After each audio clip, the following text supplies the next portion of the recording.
आज होता मार्गशीर्षातला दुसरा गुरुवार. हे नारळ सजावटीचं सर्व साहित्य मी रात्रीच काढून ठेवलेलं. मग सकाळी सर्व आटपल्यानंतर पूजेची सुरुवात केली. सगळ्यात आधी कळशाची पूजा केली. मग त्यामध्ये नारळ ठेवून त्याला देवीचा मुकुट लावून देवीची सजावट केली.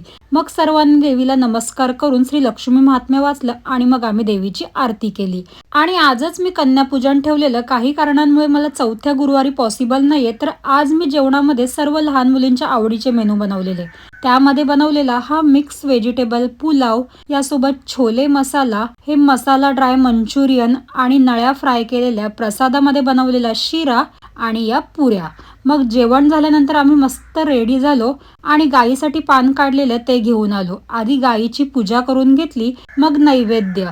त्यानंतर मग आम्ही घरी आलो. तर कन्यापूजनसाठी सर्व मुलीही आलेल्या आणि हे मी त्यांच्यासाठी काही गिफ्ट्स घेतलेले. त्यामध्ये सर्व हेअर एक्सरसाइज होत्या, त्यासोबतच श्री लक्ष्मी व्रताची कथा, फूल आणि फळ. मग प्रत्येकीला पाटावर बसून त्यांची पूजा करून घेतली. सगळ्यात आधी हळदी कुंकू केलं, मग त्यांना घेतलेले गिफ्ट्स देऊन त्यांच्या पाया पडले.